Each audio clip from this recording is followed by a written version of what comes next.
The waters of the United States have historically been defined to be the territorial seas that extend 12 miles from the shoreline, the ports and rivers and other navigable waters within the United States.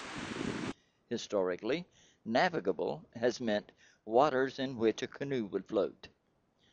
Historically, water on or under private property was the property of the owner.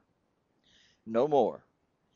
Legislation currently pending in Congress will redefine navigable from the definition of the waters of the United States and expand that definition quite dramatically.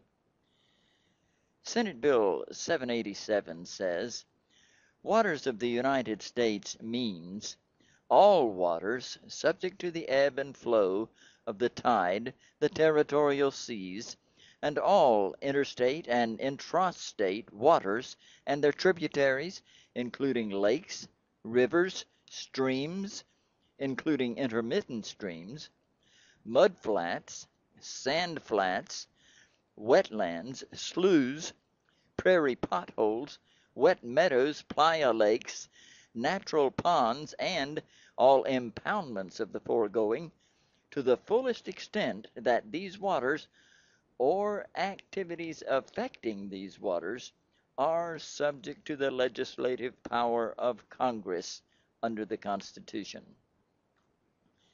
This means all water everywhere will belong to the federal government, including the streams on private lands, including the natural and man-made ponds on private lands, including wetlands and wet meadows and sloughs and prairie potholes and playa lakes.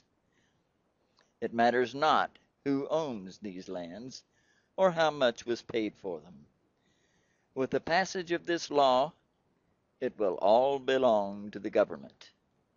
But private owners will have to continue to pay taxes on the property, and any activity by the owner that affects this property is subject to the approval of the federal government.